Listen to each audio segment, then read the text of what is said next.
Salut tout le monde et bienvenue dans cette revue de presse du lundi. On démarre par l'entrée avec le Maroc. Les Lions de l'Atlas ont parfaitement lancé leur Coupe d'Afrique des Nations à domicile en s'imposant 2-0 contre les Comores. Brahim Diaz a ouvert le score sur un centre de Mazraoui avant que Ayoub El Kabi ne double la mise d'une retournée incroyable en guise de dessert. Brahim Diaz fait taire tout le monde, critiqué ces derniers temps au Maroc.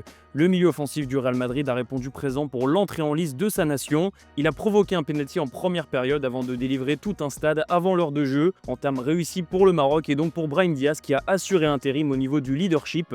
En l'absence d'Achraf Hakimi, toujours juste pour jouer, la presse marocaine est satisfaite de cette première victoire dans cette CAN et également du record qui continue de s'améliorer. Les Lions de l'Atlas en sont à leur 19e victoire de suite, une statistique qui n'a pas vraiment d'importance dans cette CAN, mais qui arrive un peu comme la cerise sur le gâteau, ou plutôt le Ferrero Rocher en cette période de Noël. Le point noir pour le Maroc lors de ce match face aux Comores, c'est la sortie sur blessure et en larmes de Romain Saïs. L'ancien défenseur angevin s'est exprimé en zone mixte au micro de notre journaliste sur place, Hanif Ben Berkane. Je vais attendre demain pour faire les examens.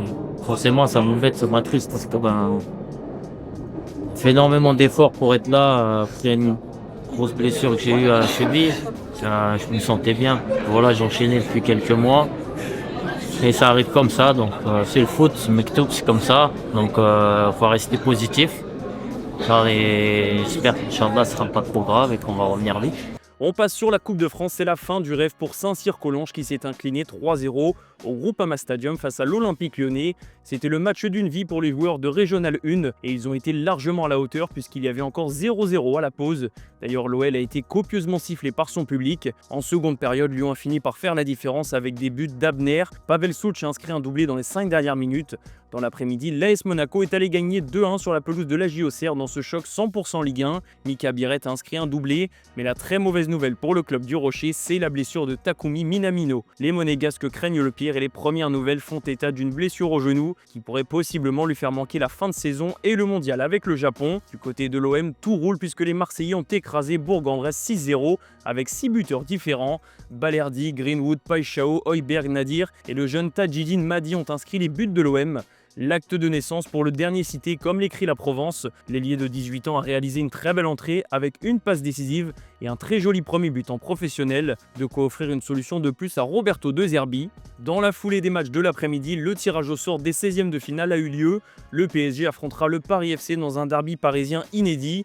L'OM de son côté se déplacera à Bayeux, club de Régional 1 et petit poussé de la compétition. L'OL affrontera le LOSC, Nantes recevra Nice et Angers accueillera Toulouse pour le 4e et dernier duel 100% Ligue 1. Du côté du PSG, Luis Enrique pourrait bien rester un long moment dans la capitale. AS explique ce lundi que le Qatar a prévu de lui offrir un contrat inédit avec un bail à vie, ou plutôt de très longue durée. Vu la saison légendaire du PSG, la direction estime qu'il est impossible de trouver mieux, donc on veut sécuriser Luis Enrique à la tête du club, et pour ça, les moyens seront mis. Un mot sur Gonçalo Ramos, l'attaquant portugais a inscrit un doublé en Coupe de France le week-end dernier. Le moyen de se montrer mais surtout de continuer à marquer des buts sur son peu de temps de jeu. Son avenir devrait écrire au PSG malgré son statut de 3e voire 4e attaquant. Ramos sait que partir pourrait lui coûter cher en vue du mondial, alors qu'en restant à Paris, il assurera au minimum sa place dans la liste. Un autre joueur espère être à la Coupe du Monde, c'est Moise Kean. Le buteur de la Fiorentina pourrait retrouver Paris, mais pas le PSG. C'est bien le Paris FC qui s'intéresse à l'international italien en vue de ce mercato hivernal, comme l'a révélé la Gazzetta dello Sport, une piste délicate puisque la Fiorentina est relégable en Serie A et que Kean reste un joueur indispensable dans le 11 de départ. Direction l'Espagne où le Barça a bouclé cette année 2025 de la plus belle des manières avec un succès 2-0 sur la pelouse de Villarreal. 3 points de plus qui assurent à Barcelone le statut de champion d'hiver. Le Barça finit fort une année qui a été très positive pour le club catalan avec une pluie de titres et un très beau parcours en Ligue des Champions. À la Ceramica, 2 joueurs ont brillé un peu plus que les autres, c'est Lamine Yamal et Rafinha. Le premier a provoqué le carton rouge de Renato Vega avant d'inscrire le 2e but du Barça. Le second, Rafinha, lui a encore été l'arme offensive numéro 1 en ouvrant le score. Pas besoin non plus de décrire son travail défensif monstrueux. Rafinha répond à la FIFA, écrit même Mundo Deportivo. Quoi de mieux qu'une telle performance pour boucler une semaine où il a été oublié dans le 11 type des trophées The Best. Le Brésilien sort de la saison la plus aboutie de sa carrière. Sa blessure en début d'exercice l'a un peu freiné, mais dès son retour, il a relancé la machine. Le vice-capitaine barcelonais a prouvé qu'il était indispensable pour Hansi Flick et qu'il était bien plus que le lieutenant de Lamine Yamal. Au Real Madrid, on gagne mais tout n'est pas rose. Vinicius Junior fait la une du journal AS après les sifflets du Bernabéu à sa sortie lors du match contre Séville. Il est soutenu par le club qui est satisfait de son investissement ces derniers temps mais aussi de ses performances. D'ailleurs, au sein du Real Madrid, on considère que sa prolongation est acquise, même s'il n'y a pas de nouvelles positives concernant ce futur contrat. Situation délicate aussi pour Xabi Alonso. Marca a fait un sondage auprès des supporters à l'issue de cette première partie de saison et le coach du Real Madrid s'en sort plutôt bien. Ce n'est pas lui qui est reconnu comme le principal coupable des difficultés du club. Les joueurs, mais surtout la direction, sont d'abord pointés du doigt. Pour le moment, Xabi Alonso a encore du crédit. Il va tout de même falloir hausser la qualité de jeu et gagner des matchs importants assez rapidement. On prend la route de l'Angleterre où Noël s'annonce serré et pas seulement au niveau du budget.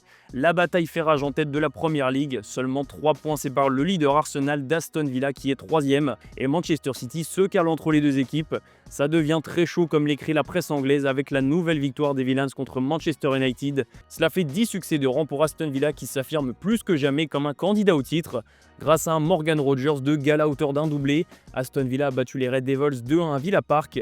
L'international anglais est en train de prendre une dimension incroyable dans cette équipe, un statut encore plus renforcé avec sa prolongation récente jusqu'en 2031. Morgan Rogers fait sûrement moins parler que Jude Bellingham, Cole Palmer ou Marcus Rashford, mais ses performances parlent pour lui et l'Angleterre n'a Dieu que pour lui. Il ressemble au numéro 10 parfait, écrit le Daily Mail.